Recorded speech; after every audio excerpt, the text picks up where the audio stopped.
Welcome back, my spooky cats. Today, we're exploring one of the most haunted locations in one of the most haunted towns in America, Salem, Massachusetts. Known for its infamous witch trials in 1692, Salem's history is steeped in mystery, tragedy, and of course, the supernatural. The town's dark past has left behind more than just stories. It's left behind restless spirits. And right here at the heart of Salem stands the historic Hawthorne Hotel, a place where the past and the present blend in the most eerie of ways. Named after Nathaniel Hawthorne, the famous author of The Scarlet Letter, who had deep ties to Salem, this hotel has been a beacon for visitors since it opened in 1925. But the Hawthorne isn't just known for its luxury and charm, it's also known for its ghostly guests who never checked out. Let's take a step back in time. The Hawthorne Hotel was built during the Roaring Twenties, a time when opulence and grandeur were all the rage.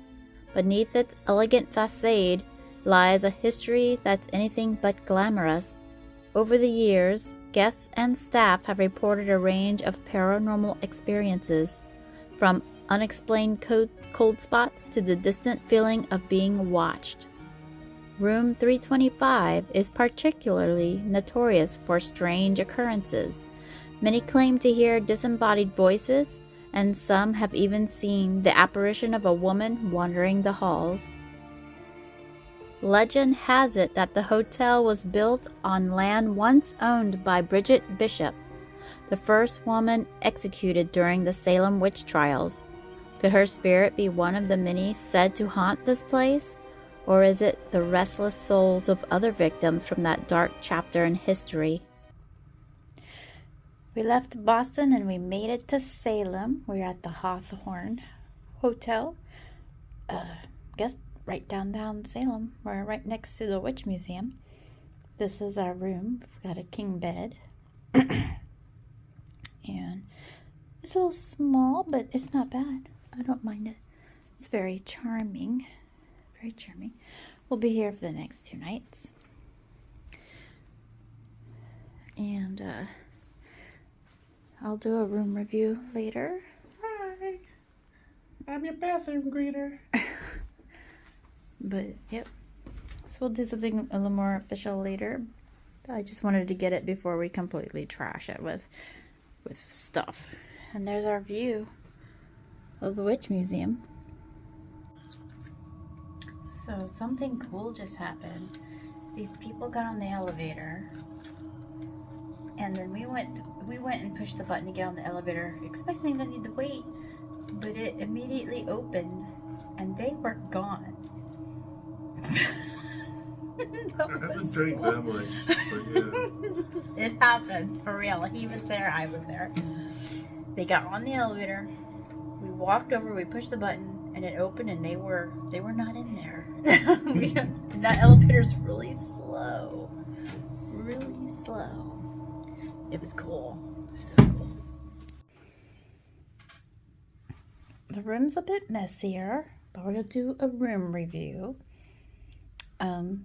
The elevators are scary, I'll tell you that. People disappear on them. They also bump and rattle, and yeah. So you get a little desk area. It's kind of a small room, but that's okay. We got a king bed, so that's probably why it feels small, because I bet this room was meant for a smaller bed, and then they put a king in it. You do get a TV, no fridge, no microwave. I don't even think there's a coffee maker. Nope, not even a coffee maker. You do get this really tiny closet. Our luggage will never fit in there, but some smaller luggage will. We have giant luggage. Our room's on the corner, so we got windows on either side, which is nice. We can see the Witch Museum from our window. you get these drawers, put stuff on. But as you can see, our room's so small, we can't open both of our suitcases at the same time. That's gonna be a pain. We do have plugs on both sides, so that's nice. That's more than what we had at the Omni.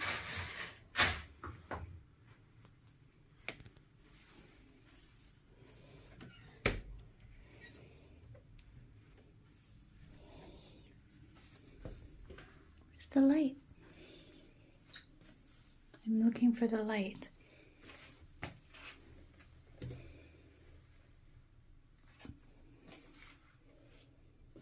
We haven't needed it because there's a window.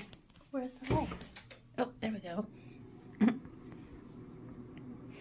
So the bathroom is a bit small. There's a little bit of counter space. At the Omni Parker house, there was no counter space. So we got a little bit here. We have a tub, which last couple of hotels we've had have not had tubs. And a window that opens. So I could like take a bath and open the window and have fresh air and take a bath, which is bizarre, but I might do it just because I can. And we get all these amenities. Not bad.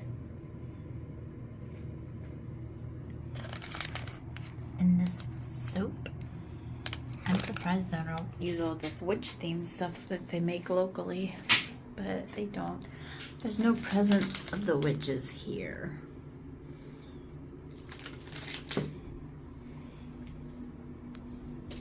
Everything seems clean. The main concern is space, and the elevators, they're a bit crazy. And they eat people. They transport them quickly, apparently. Like, magically quick. But this is room 628. Now this room, for some reason, you can't get into. It's not serviceable. It has a door that says it's not serviceable. And then there's a room, and then the next room says not serviceable. So that's curious. I'd like to know more about that. That's where they store all the elevator people. Maybe. So as we stay here for the next 2 nights, we'll tell you more about the room, and I hope the shower's better. We slept our second night in the Hawthorne Hotel and slept pretty good. Beds are comfortable. Room's a little bit small, but still manageable. But we also bring a ridiculous amount of stuff. The door of the bathroom is a little hard to close. You really have to pull it in so that the latch will go in. I don't know that all the bathroom doors are like that. Just room 628's bathroom door is like that. So it could just be this room. So if you stay in here, expect that. But yeah, no bumps or no sounds. Nothing woke us up. So it's a nice hotel to stay if you're thinking about coming here for the Halloween season. It'll be a perfect one if you can get a room. I heard a guy arguing with the front desk today trying to get a room. Right now it's May and all the rooms for Halloween are already sold out. So keep that in mind. You may have to plan more than a year in advance to be able to stay here or come off season like us. We didn't have to book anything. We were able to just show up and join stuff, and that was great if you don't have a plan and you just want to wander around and do stuff. So May is a good time to come to Salem if you don't want crowds and waiting in line and being told you can't do anything because it's all sold out. So we had a great time, and if you decide to come, I hope you have a great time too. The Hawthorne Hotel, located in Salem. The haunted hotel, haunted by Bridget Bishop, the first witch killed in the witch trials. Her apple orchard used to be located right where this hotel stands, and now she haunts the 6th floor. If you're ever in Salem and looking for a place to stay, the Hawthorne Hotel offers more than just comfort and convenience. It offers a chance to connect with the past in the most spine-chilling way. Whether you're a history buff, a paranormal enthusiast, or just someone looking for a unique experience, the Hawthorne Hotel won't disappoint. See you later. Bye.